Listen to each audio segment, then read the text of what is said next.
예, 자, 이 시간에는 신명기 17장 8절에서 13절 읽고, 이제 두 번째 단락 말씀을 나누겠습니다. 8절에서 13절 같이 읽습니다. 네 성중에서 서로 피를 흘렸거나 다투었거나 구타였거나 서로 간에 고소하여 네가 판결하기 어려운 일이 생기거든 너는 일어나 네 하나님 여호와께서 택하실 곳으로 올라가서 레위 사람 제사장과 당시 재판장에게 나아가서 물으라. 그리하면 그들이 어떻게 판결할 것을 네게 가르치리니 여호와께서 택하신 곳에서 그들이 네게 보이는 판결의 뜻대로 네가 행하되 그들이 네게 가르치는 대로 삼가 행할 것이니 곧 그들이 네게 가르치는 율법의 뜻대로 그들이 네게 말하는 판결대로 행할 것이요 그들이 네게 보이는 판결을 어겨 바로나 우로나 치우치지 말 것이니라. 사람이 만일 무법하게 행하고 네 하나님 여호와 앞에 서서 섬기는 제사장이나 재판장에게 듣지 아니하거든 그 사람을 죽여 이스라엘 중에 악을 제하여 버리라. 그리하면 온 백성이 듣고 두려워하여 다시는 무법하게 행하지 아니하리라. 두 번째 단락 말씀도 만약에 각 성에서 어떤 다툼이 나고 송사가 난 것을 판결을 정확하게 하기가 곤란하면은 최종적으로 중앙성소의 대제사장 앞에 가서 호소를 하면 그 대제사장이 주재하는 재판에서 최종 판결을 하게 되는데 그 대제사장의 판결에 불복을 하는 경우는 죽여라. 이렇게 내용이 이제 그런 내용이에요. 오늘 이제 우리가 읽은 이 8절 말씀에 성중에서 서로 피를 흘렸고 다투었고 구타였고 이제 이랬는데 이것은 이스라엘 백성들이 삶에서 일어날 수 있는 일반적인 일들을 말한 것이지만 영적으로 말을 할 때는 진리 싸움을 하는 경우를 말하는 거기 때문에 영적 적용을 할 때는 진리의 최종 판결은 누가 하느냐? 그리스도의 성령께서 해야 되니까 예루살렘 거룩한 성 새 예루살렘의 영원한 주인이신 주님께서 최종 판정을 내주는 거다. 이제 그런 말이죠. 그런데 그 주님의 진리의 성령의 판결을 받고도 불복을 하면은 죽이는 거예요. 이제 이 말은 이스라엘의 율법에서는 각 성읍의 성문에서 그 마을의 문제들을 장로들이 모여서 토의를 해가지고 결정을 했어요. 거기에서 불복하는 경우에는 예루살렘 성으로 문제를 가지고 가는 거예요. 대제사장에게 가서 문제 제기를 하는 거예요. 그런데 이제 왕국이 실현된 다음에는 왕한테 가서 최종 재판을 받았죠. 왕국이 실현된 이후로는. 자, 그러니까 이제 왕의 판결은 최종 판결이다 이거예요. 이것은 대제사장이나 이스라엘 왕의 판결이 최종 판결이다 이 말은 그리스도의 성령께서 판정을 내리는 것은 가장 정확한 판정이고 이것은 누구도 범할 수 없는 그런 판정이다. 예? 로마서 1장 읽다 보면 이제 이런 말씀이 나와요. 모든 우주 만물의 경영에서 최종 판정은 진리대로 판단을 받는 줄 우리가 아느니 이렇게 해놨어요. 예, 진리의 하나님께서 진리의 성령께서 판정을 딱 내리면 그것이 최후 판정이 된다. 이제 그런 말이에요. 그런데 예루살렘 법정에서 판정을 받은 것마저도 불복을 해가지고 왕명이나 대제사장의 명령을 불복을 하는 경우에는 그를 죽여라. 이제 문자대로라면 그런 말이단 말이에요. 이것은 그리스도의 나라에서 끊어져 나간다라는 것을 상징하는 거예요. 진리의 판정을 내렸을 때 소가 바산의 살진 소라는 소도 있고 충성된 주님의 소도 있고 다른 것이고 양도 주님의 양이 있고 마귀의 양이 있기 때문에 다르게 마련이고 남자도 사탄의 사자도 있고 주님의 사자도 있기 때문에 다르고, 주님의 교회도 있고 짐승의 몸의 교회도 있기 때문에, 세속교회도 있기 때문에 다른 거예요. 그러면 다른 영, 다른 복음, 다른 예수를 가르치는 사람이나 믿는 사람들은 그리스도 심판대에서 최후로 진리의 판단을 받았을 때 거기에서 아무리 불복을 해도 소용없다 이거예요. 그건 그리스도 심판대에서 너는 밖으로 오면 끝나는 거다. 이제 말하자면 이제 영적으로는 이제 적용을 그렇게 하는 거예요. 여기 말씀에 보면 이제 뜻대로라는 말씀이 2번 나왔는데, 여호와께서 택하신 곳에서 10절, 그들이 네게 보이는 판결이 뜻대로, 이것은 예수님이 재림을 하실 때 주님과 함께 보좌들에 앉아서 심판권을 가진 소자들과 같이 오시죠. 천사들과 같이 오시죠. 그래서 그들의 판정이다 그런 거예요. 이제 이것은 예수님이 판단을 하는 것이지만, 진리의 영의 판단을 받는 것이지만 실제로는 배심원들과 함께 판단을 한다라는 말이죠. 언제든지 대법원이나 헌법재판소나 이런 데는 짝수의 그 재판관들이 있죠. 짝수란다. 홀수가 되는 9이나 11명이나 7이나 5이나 이렇게. 왜냐하면 다수가결로 결정을 할 때 짝수를 만들면 5대5가 돼버렸다가는 판결이 안 나니까, 그래서 일부러 홀수로 헌법재판소나 대법원이나 이런 데 재판관들은 홀수 제도를 하는 거예요. 그럼 이제 판정을 내릴 때 다수가결로 정해야 될 거 아니야. 그러면 홀수인 경우에는 어느 편이 하나가 더 많은 편이 당연히 나오게 되겠죠. 그럼 그것이 최종 판정이다, 이제 이런 말이야. 그래서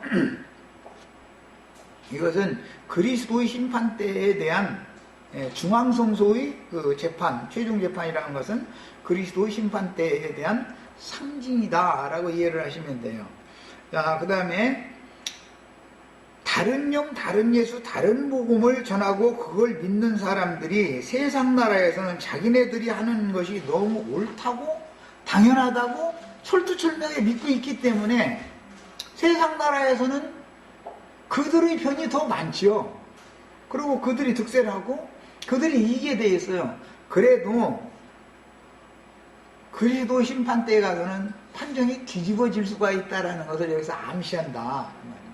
그리스도 심판대에서는 진리대로 판단을 하다 보면은 세상의 어떤 세상 교훈이나 세상의 어떤 규례나 이런 것을 따라서 판정하는 게 아니니까 진리대로 판정을 하는 거니까 이런 문제를 기독교계에서는 전혀 가르침을 받지 않고 있죠.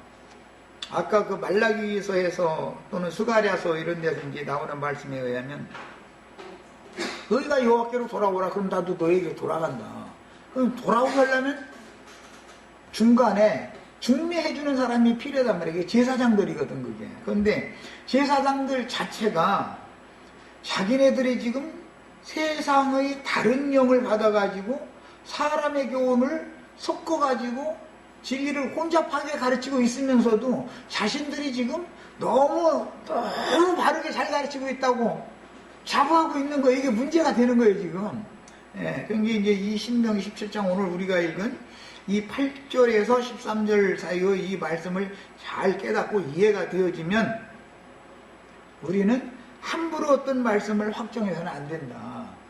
주의 성령께서 확정해 줄 때가 최종 판결인 것이지 내 주장이 꼭 옳은 것은 아닐 수가 얼마든지 이 재판이랑 뒤집어질 수가 있는 것이거든. 얼마든지 나는 옳은데 판사가 공정하게 판단을 할 때는 그게 아닐 수가 얼마든지 있는 거니까. 사람이라는 건 자기의 이기적인 아전인수식으로 어떤 사태를 늘 이렇게 해석을 하기 마련인 거기 때문에 그래서 이제 이 인간 나라의 어떤 신앙생활이라는 것이 꼭 바른 것이 아닐 수가 있다는 것에 대해서 우리가 마음을 넓히고 주님께 모든 건 최종 판결, 심판을 주님께 맡기는 태도를 가져야 되는데 엊그전에 이제 어떤 글을 내가 올렸는데 그 칼빈이라는 사람이 자기의 예정론을 조금이라도 반대하면은 다 잡아다 죽여버렸단 말이에요. 죽이는데 아주 참 그 그림에도 나와 있죠. 여자들을 일부러 막 벗겨가지고, 아니 여자들은 더 오히려 옷을 더 입혀가지고 죽여야지. 그렇잖아. 아니 지가 그렇게 하나님의 사람이면은 사람을 죽일 때 그렇게 해서 죽여서는 안 되는 거 아니야. 응? 세상 나라의 무지한 짐승들이 전쟁을 해도 상대방의 나라의 왕후를 죽을 때 그렇게 수모를 줘가면서 죽게는 않는 것이거든.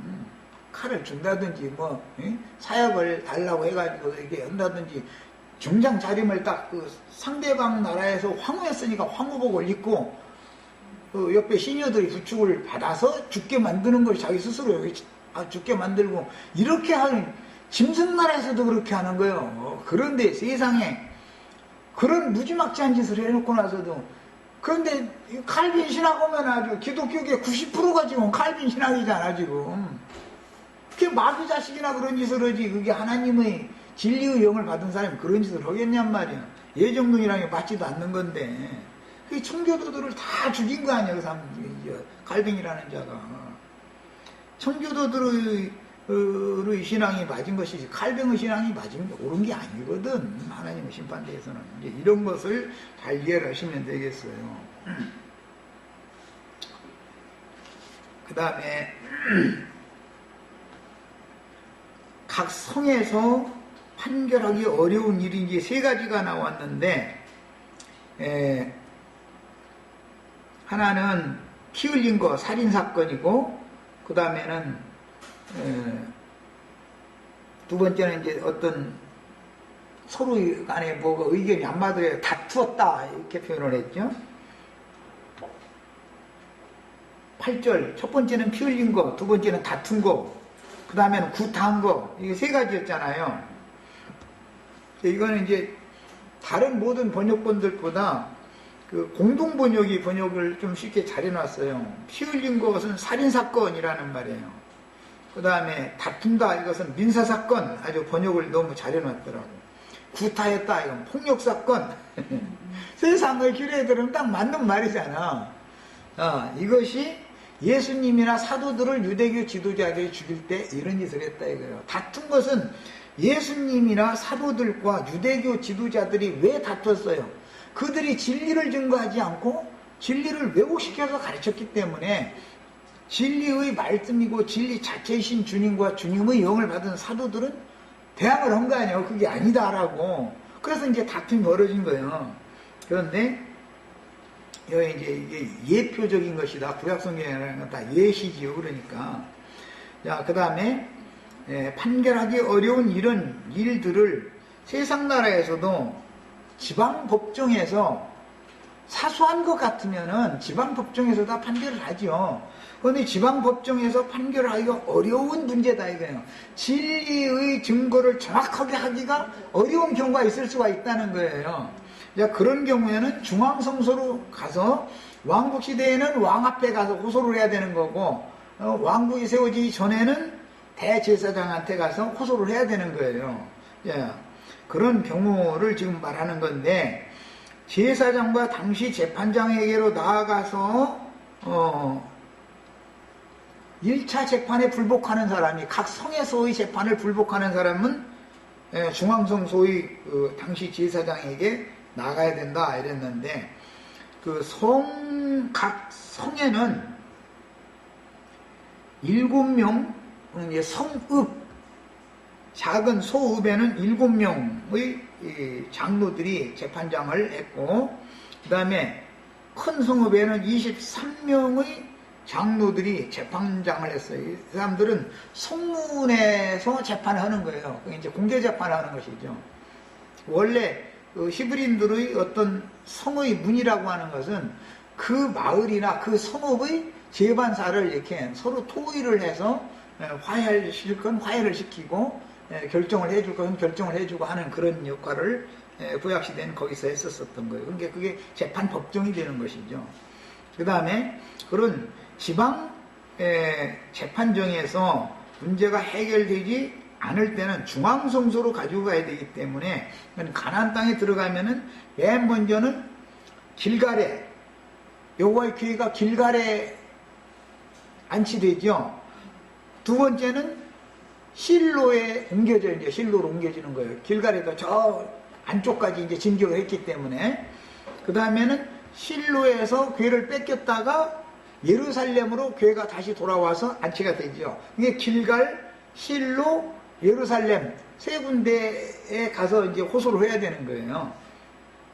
야, 이건 이제 상급재판정이라는 뜻인데, 이것은 하나의 상징으로서 후대에 예루살렘에는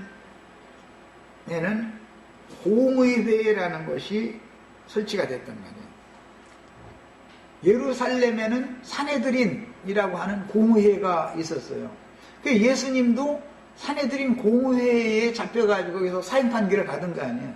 이제 지방 성읍에서는 사람을 죽이는 재판을 할 수는 없었어요. 되도록이면 지방 그 성읍의 재판에서는 화해를 시키는 것을 이제 중점으로 했죠. 서로가 어떤 문제가 알려지고 그러면 화해를 시키는 이제 중재를 많이 하는 것이 목적이었고, 중재가 도저히 안 돼.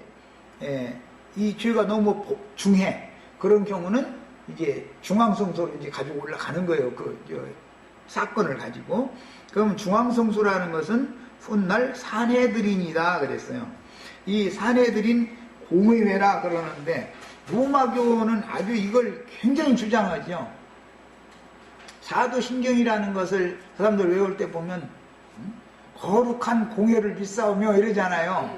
그들은 꼭 이 율법을 그대로 승계하는 사람들이기 때문에 그 거룩한 공회라는 것이 로마교의 각 나라의 추기경들이 모여서 교황을 선출할 때 그게 거룩한 공회에서 그게 하는 거거든. 야, 이 예수님 당시 이 사내들인이라고 하는 것은 의원이 71명이에요. 왜냐하면 짝수로 해야만 되니까. 이것은 가부간 결정이 안 날 수가 있잖아요. 참, 홀수로 해야지. 만약에 짝수로 정해놓으면은 결정이 안 날 수가 있죠. 예를 들어서 72명을 해. 원래는 72명씩 해야 되는 거예요. 각 지파에 6명씩을 뽑으면 72명이 되니까, 12지파니까. 그런데도 71명으로 하는 거예요. 왜냐하면 36대 36이면 결정이 안 나버리잖아. 중앙재판을 하는데 헌법재판소의 재판은 최종재판이죠. 우리나라 이제 어떤 문제에서 헌법소원을 하잖아. 대법원에서 판결을 내린 것도 헌법재판소로까지 가져갈 수가 있죠.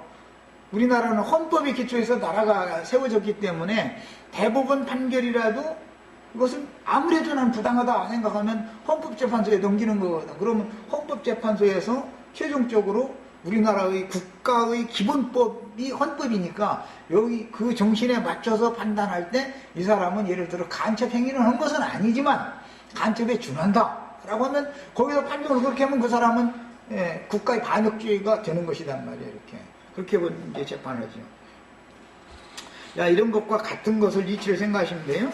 그래서 이 사내들인이라고 하는 것은 대제사장은 당연직 의장인 거예요.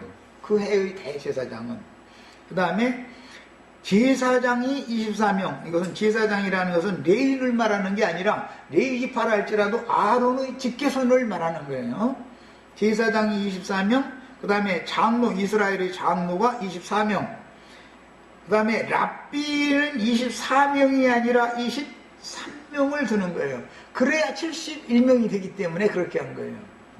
이렇게 제사장, 그 다음에 장로, 그 다음에 랍비들로 구성이 되어 있는 게 사내들인이었었어요. 거기에서 예수님을 재판해서 죽인 거예요. 또 사도들을 그 이름으로는 말씀을 전하지도 말고 그 이름으로는 뭐 이적 기사도 행하지 말라고 해가면서 매질을 해가지고서 태형에 처해가지고 매질을 해가지고 또 감옥에 가두거나 석방시켜주거나 한 일이 있었죠. 이제 초대교회 시작 때 사도시대 때 그것을 다 어디서 했냐면 사내들인 공의회에서 그걸 한 거예요. 자, 이처럼 지방의 각 성읍에서는 7명, 소읍에서는 7명, 그 다음에 큰 성읍은 23명의 재판장들이 재판을 했고, 중앙성소에서는 71명의 재판장들이 최종 재판을 했어요. 이것은 하나의 상징으로서 그리스도의 심판대라는 것은 예수님 혼자 재판하는 것이 아니다라는 말이에요.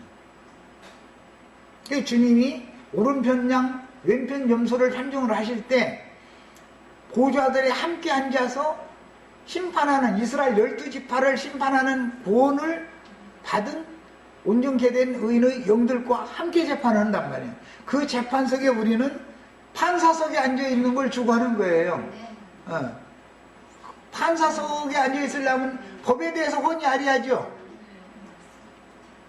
뭐 지방법은 판사만 하려도 율법전서는 딸딸 외워야 되는데, 예를 들어서 대법관을 한다 그러면 율법전서를 그냥 이 머릿속에 율법전서가 다 들어있어야죠. 꼭 뭐 책 안 가지고 다녀도 되죠. 그럴 정도가 돼야 되는 사람이죠. 헌법재판관이다, 뭐 대법원 대법관이다, 이제 그러려면 아주 그냥 율법전서가 그 사람이죠. 법이 그 사람 머릿속에 다 들어있어야 되는 거예요. 그만큼 해박한 법적 지식이 있어야 된다. 이 말은 성경에 대한 지식이 그만큼 해박해야 된다, 이런 말이란 말이에요. 성경이 곧 법이니까, 우주를 다스리는 법이니까. 왜냐하면 성경대로 진리대로 판단한다라는 건 진리의 말씀인 성경대로 판단한다라는 거예요. 그런데 오늘 말씀에 보면 판결의 뜻대로, 그 다음에 율법의 뜻대로 이렇게 돼 있죠. 10절 11절 판결의 뜻대로 라고 돼 있고, 11절에는 그들이 네게 가르치는 율법의 뜻대로라고 돼 있잖아. 뜻대로라는 것은 법조문을, 법리 해석을 어떻게 적용해서 하느냐, 그 말이란 말이야. 자, 그러니까 진리의 글인 성경이지만 이 성경을 주님의 생각에 맞춰서 하나님의 뜻에 맞춘 뜻대로 해석을 할 수 있는 사람이 법관이 될 수 있겠죠. 그 말이잖아. 문자대로 한다고 말하면 유대교 지도자들이 의문 문자에 따라서 백성들을 가르쳤고, 의문 문자대로 예수님도 죽여야 되고 사도들도 죽여야 되는 사람들이잖아요. 우리의 법대로는 저거 마땅히 죽을 자다, 저희 법으로 오면 죽인다는 거잖아요. 그러나 하나님의 법에 의하면 예수님은 죽은 자 가운데서 살리심을 받아야 되는 분이지 죽을 분이 아니죠. 그러니까 이 뜻대로라는 말이 이렇게 중요한 거예요. 교계에서 다 성경 해석을 어떻게 적용을 하고 이 법리 해석을, 법 적용을 어떻게 하느냐의 문제 때문에 신앙생활이 이렇게 다르고 서로가 다투는 거예요. 피 흘리기까지 다툴 수도 있고, 그냥 다툴 수도 있고, 구타를 해가면서 뭐 치고받고 해가면서 다툴 수도 있고, 이렇게 세 가지로 다투는 이치는 하나님의 말씀 때문에 그런다 이거예요. 가인 제사장과 아벨 제사장이 다 제사장인데 가인이 아벨을 피를 흘렸어, 이렇게 죽였어. 그러면 가인이 자기가 옳은 것이 있으니까, 자기가 하는 것이 하나님을 섬기는 예라고 자신이 있으니까 아벨을 죽이는 거 아니야. 자기가 하는 것이 내가 지금 잘못하고 있는 것일 수도 있다면은 동생을 죽일 리가 없잖아. 이런 이치를 잘 생각을 해보시면 지금 오늘 우리가 나누고 있는 신명기 17장 8절로 13절의 이 말씀이라는 것이 성경 해석이라고 하는 말이 얼마나 중요한 문제인가를 지금 제시하고자 한다라는 걸 알 수가 있는 거예요. 신명기 17장 8절로 13절은 성경, 하나님의 말씀인 법, 이것이 기록되어 있는 법이라는 것은 성경인데, 성경을 어떠한 관점으로 이해하고 해석하느냐의 문제다, 그런 말이야. 진리대로 판단을 받는다 그러지만 성경을 어떠한 영을 따라서 해석할 것이냐에 관계가 되어 있다, 이런 말이야. 문자대로는 사람을 죽였으면, 세상의 법에서도 사람을 죽였으면 그도 자기 생명을 내놓지 않으면 안 되죠. 사형 판결을 받아야죠. 그런데 판사들이 판결을 내릴 때는 고심고심 사람을 함부로 죽일 수가 있는 게 아니니까, 이 사람이 살인죄를 절다해가지고 또 이 사람을 죽이면 계속 피는 피를 자꾸 부르게 마련이니까, 그래서 판사들이 볼 때는 그 사람이 상대방을 죽일 수밖에 없는 상황이 왜 그런 일까지 갔는가, 극단적인 그런 일까지 했을까, 이런 것을 모든 정황을 다 판단을 해야 되잖아요. 그리고 되도록이면은 사형 언도를 안 내린다고. 그러니까 이제 하다 마땅히 사형을 시켜야 되는 법으로 봐서는 사람인데, 그 사람이 정직하고 순진하고 그래도 무언가가 자기 억울함을 법정에서 잘 호소를 잘 표현을 못해서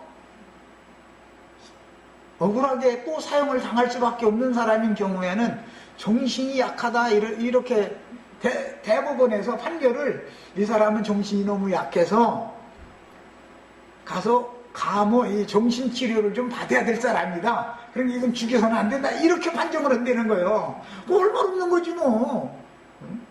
이게 되도록이면 사형 판결을 안 하려고 그러는 것이죠.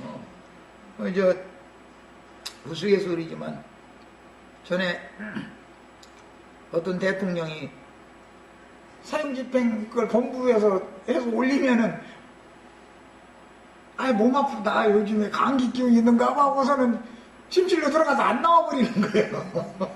그게 두 번, 세 번 그렇게 해서 그 사인을 안 하면 대통령 결정 없으면 이제 사형 집행은 못 하는 거니까, 아무리 하찮은 사람 죽이는 거라도 사람을 죽이는 건 대통령 결재가 있어야 하는 거니까 법원에서 사형 판결을 했을지라도, 대통령이 사람 죽이기 싫은 자기 임기 끝나면 그만인데 구태여 사람을 피를 자기 손으로 묻힐 필요가 없으니까 몸 아프다고 해서는 안 나와버리는 거예요. 그럼 법무부 장관이 왔다가 두 번, 세 번 갔다가 돌에 서로 갔다가 저 책상 밑에 집어넣어가지고는 그냥 잃어버린다는 거예요.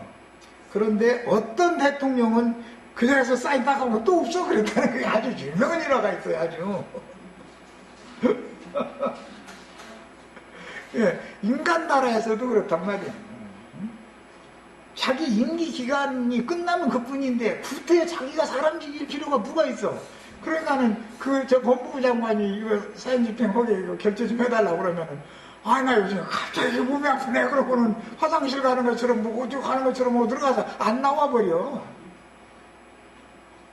그럼 무슨 뜻이야? 두 번, 세 번 했을 때 대통령이 결제를 해준다는 것은 너 그거 갖고 오지 마 그 말 아니요. 그럼 법무부 장관도 더 이상은 못 갖고 가는 거거든. 이게 자기 책상서라 맨 밑에 꼬라 박아버리고 사형 집행을 안 된다는 거거든. 그 대통령 시기에는. 그런데 어떤 대통령은 그냥 사인 오자마자 딱 내놓자마자 사인 딱 하고 나서는 또 없느냐고 그랬다는 거거든. 해가지고 참 유명해요. 인간 나라에서도 사람 죽이는 것을 두려운다 이거예요.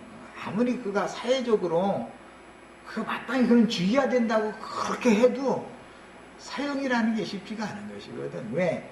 사람들이 일반적으로 느끼기에도 생명의 주인이 하나님이지 사람이 사람의 생명을 손상시켜서는 끊을 수는 없다라고 보기 때문에 그러는 거예요.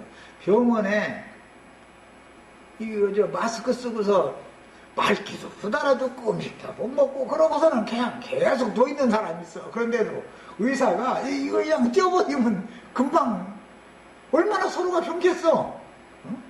그 자손들도 편고 다 편한 일이잖아. 그런데도 의사는 절대 그거 손 안 대.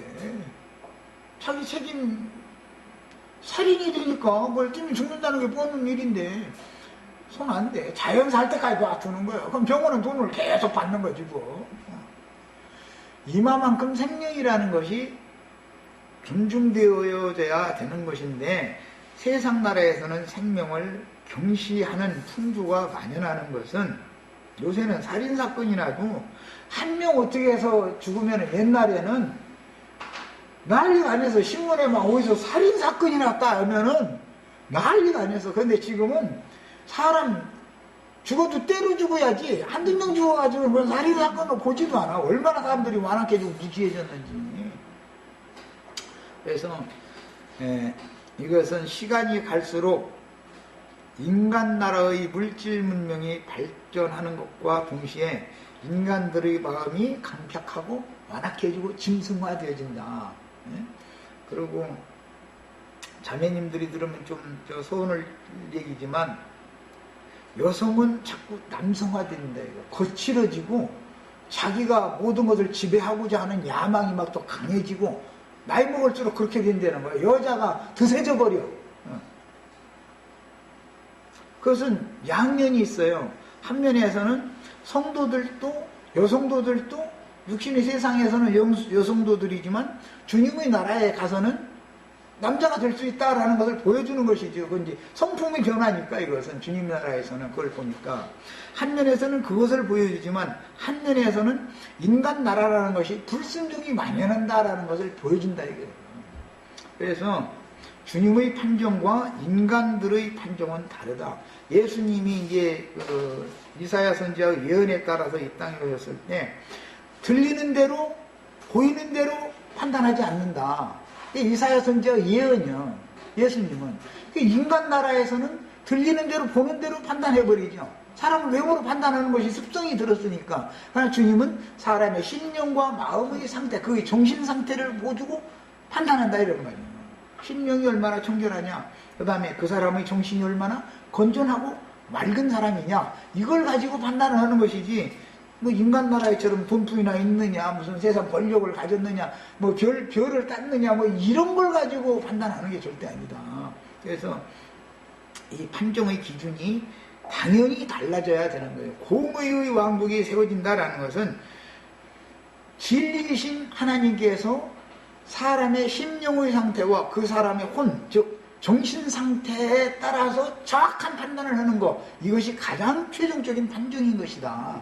그래서 아무리 이 세상에서는 거룩한 사람인 것처럼 하고 손노릇도 하고 뭐 양노릇도 하고 남자 노릇도 하고 여자 노릇도 하고 다 해서 했지만 하나님이 보시기에 흠이 있고 악질에 걸려가지고 가증한 자들은 주님의 심판대에서는 절대 통과가 안 된다는 것을 알아야 되는 것이다.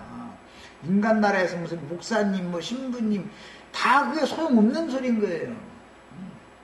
그렇다고 또 그분들을 또 무시해도 안 되죠. 그분들은 그분들을 주님이 필요해서 그렇게 세워서 쓰는 거니까. 그러나 그분들이 생각하고 있는 것과 같이 그렇게 그리스도의 심판대에서 판정이 나는 건 아니라는 것을 기독교를 이제는 알아야 된다.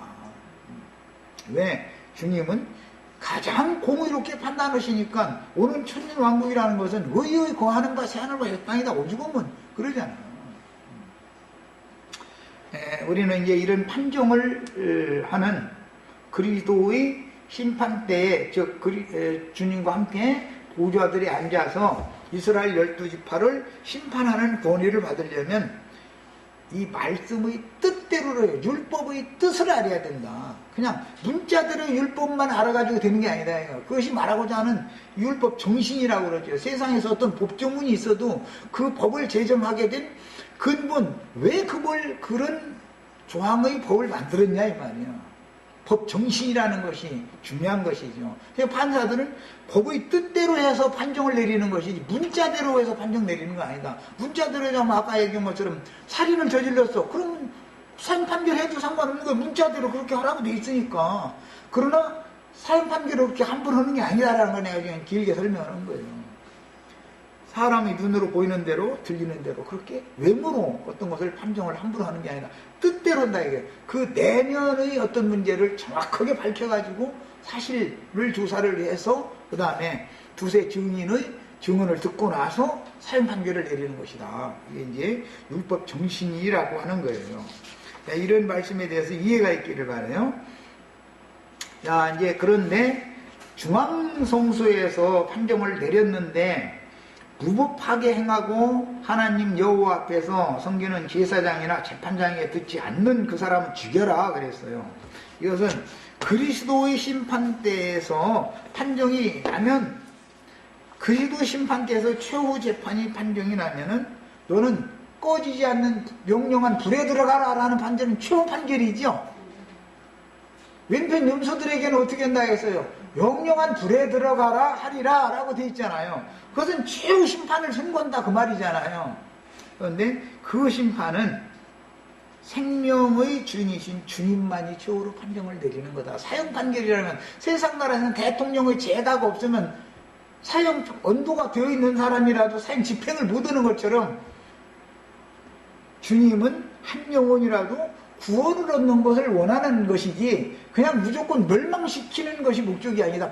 문자대로 이렇게 하는 건 아니다. 이게 주님의 판정이라는 것이 얼마나 신중한 판정인가도 우리가 알아야 되는 것이고, 여기서는 자꾸 이제 구약 성경에는 이런 자를 막 돌로 쳐 죽여라, 막 죽여라, 자꾸 이제 이렇게 해서 문자대로 해서 구약 시대엔 율법을 행하니까 문자대로 죽였죠. 그러나 문자대로 그렇게 죽인다라는 말은 영적으로 영원한 불못에 넣는 죽음, 둘째 사망에 쳐넣는 것만을 최종 그 사망 형벌을 받았다라고 말하는 것이기 때문에, 둘째 사망에 들어가는 경우는 그렇게 사람의 생각대로 하는 것이 아니다. 저 사람이 나한테 억울하게 했으니까 저놈은 지옥에 나가야 돼, 이렇게 한다 해서 그게 가는 게 아니라는 거예요. 주님만이 생명의 주인이니까 그분이 최종적으로 사형 판결은 그분이 내릴 수 있다. 이런 것을 이해를 하셔야 되겠어요. 자, 그 다음에 그렇게 할 때 이스라엘 중에서 이제 악이 제해진다 그랬어요. 그리고 이제 말씀 끝에 보면은 그리하면 온 백성이 듣고 두려워하여 다시는 무법하게 행하지 아니하리라 그랬는데, 이 무법한 행실에 관한 말씀은 마태복음 7장과 13장에 예수님이 인용한 말씀이에요.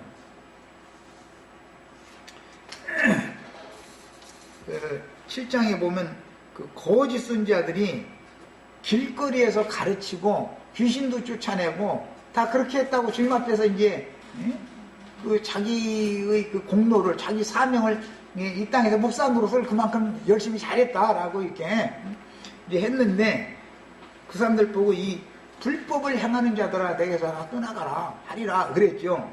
이게 자기네들은 하나님의 법을 집행한다고 잘 했는데 주님이 보실 때는 그게 불법을 행하는 거였다 이거예요. 법 없는 자들이, 무법한 자들이라는 것은 하나님의 말씀을 받지 않는 자들이 하는 짓보다도 더 가증한 짓을 한 것이죠. 이방인들보다도 못한 짓을 한 거예요, 그게. 네, 그런 표현이 마태복음 13장에서는 이제 천국 농사를 할 때, 추수를 할 때 불법을 행하는 자들과 넘어지게 하는 자들을 먼저 걷어내어 단으로 묶어서 풀목불에 던져 넣는 얘기가 나왔죠. 그 가라지 무리들이 다 그런 짓을 한다 이거예요. 가라지 무리들. 오늘 이제 신명기 7장 서두에서는 소, 남자인데 사실은 그들이 불법을 행하는 수가 얼마든지 있다. 자신들은 정법을 행한다고 한 거예요. 그게 예수를 죽이는 것이 하나님을 섬기는 법을 지키느라 그런 거잖아요. 사도들 박해하고 죽인 게 그래서 그런 거 아니에요. 나도한 형제처럼 이 신명기 이런 17장 이런 말씀을 나도한 형제처럼 해석해서 가르치면은 이 지멋대로 뜻을 지가 결정해가지고 해버리더만 이러는데, 그게 내 멋대로 하는 건지 주의 성령이 진리의 성령께서 이것을 말하고자 하는 것인지를 우리는 뜻을 분별할 줄 알아야 되겠다 그런 말이에요. 제일 중요한 것은 어떤 법이라는 것이 조문대로 하는 게 아니야. 그 법 조문을 만들 때는 그 법 조문이 국민 생활에 유익할 때나 법으로서 효력이 있는 것이지, 그 법을 통해서 살인자는 살인시켜라 해서 자꾸 피 흘리는 것을 계속 연겁하게 만드는 것은 유익한 법이 아니잖아.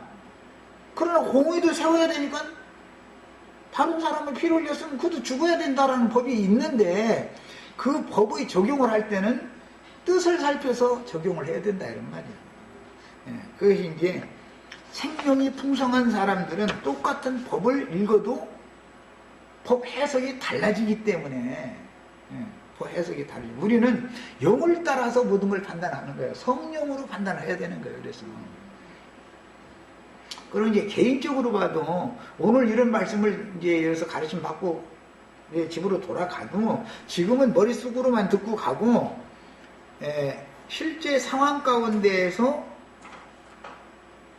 어떤 문제를 자기가 경험적으로 어떤 문제를 당했을 때 주의 성령께서 오셔서 전혀 다른 나의 생각이 옳지 않다라는 것을 깨닫게 해가지고 빛이신 주님이 오셔서 확정을 딱 해주면은 그때 이것이 내 것이 되는 것이잖아. 나에게 적용이 되는 것이잖아. 개인적으로도 그렇잖아요. 그런데 이스라엘 나라를 치리하고 다스리는 문제인데 이게 얼마나 공의와 공법으로 다스려야 되겠어요. 가나안 땅에 들어가서 이렇게 생활 윤리법인데, 이게 어떻게 살라라는 것은 기본적으로는 교회 생활을 어떻게 해라라는 말이기 때문에, 교회는 이생의 천국이기 때문에 천국에서는 법을 세상 나라의 법과 같이 의문의 율법에 따라서 어떤 것을 결정하고 판단하고 해서는 안 된다 그런 말이에요. 육신의 눈으로 볼 때는 세리와 창기와 모든 죄인들이지만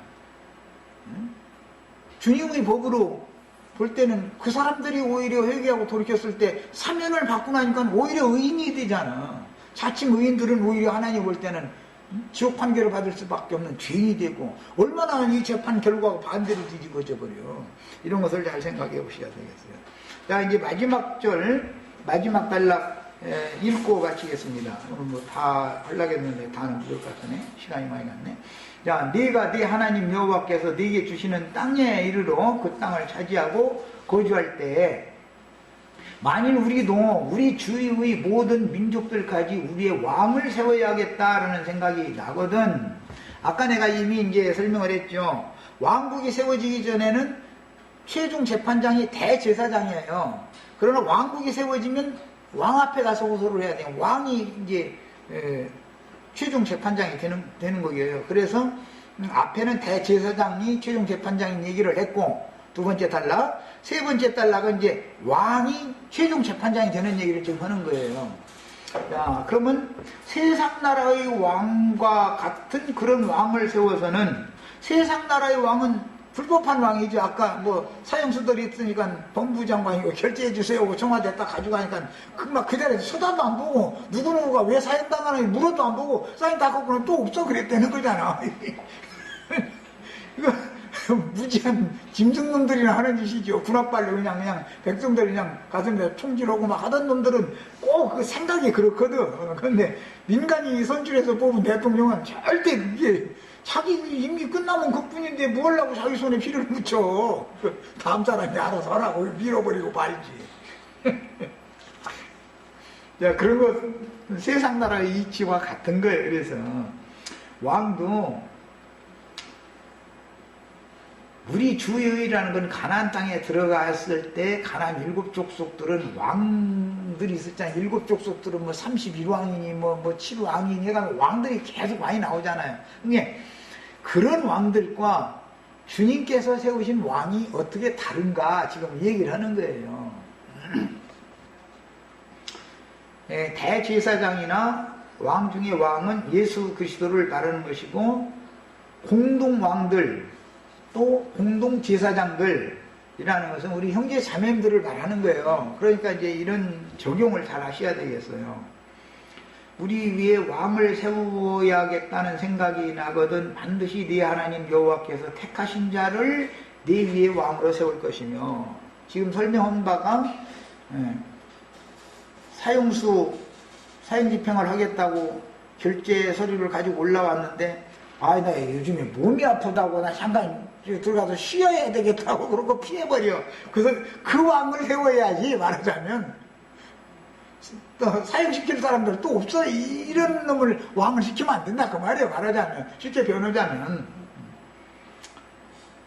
예수님이나 사도들을 박해하고 죽인 헤롯 왕이나 유대교의 대제사장이나 이런 사람들을 윗자리에다 앉혀놔두면 안 된다 그 말이야. 말하자면 쉽게 표현해서 내 형제 중에서 한 사람을 택해라 그랬어요. 왕을 세우려면은 형제 중에서 택해라. 야, 참 이건 이건 다음 시간에 나눌 얘기지만은, 목사님 신부님 보고 형제님 오면 기분이 좋다게 해요. 감히 어디 주의중 보고 형제라고 하느냐고 그렇게 말해요. 예수님은 제자들과 형제가 아니죠. 육신으로 계실 때는 주종 관계였지만 구속을 이루고 부활하신 다음에는 형제가 됐죠. 자, 그래서 형제 중에서 한 사람을 택한다라는 것은 진리의 성령이 최종 재판장이다라는 뜻이다라고 아까 내가 해석을 할 때 이제 이런 의미를 나는 알고 있었기 때문에 설명을 그렇게 한 거예요. 자, 같이 부활 생명으로 말미암아 하나님의 성령으로 영이 거듭난 사람들 중에서 유능한 한 사람을 왕으로 세워야 되는 것이지, 무지한 짐승을 왕으로 세우면 안 된다라는 말이죠. 말하자면 내 형제가 아닌 타국인을 내 위에 세우지 말라. 여기서 이스라엘 나라의 그 동족 형제냐 타국인이냐라고 하는 신약의 용어로는 그도 진리의 성령으로 진리의 말씀이 믿어져 가지고 거듭난 동일한 하나님의 생명을 가진 사람이냐 하나님의 아들들이냐 아니냐를 지금 말하는 거단 말이에요. 교회 안에도 성당이나 예배당의 신부님이나 목사님도 거듭나지 않은 사람들일 수도 있지요. 오히려 그런 사람이 더 많을 수도 있어.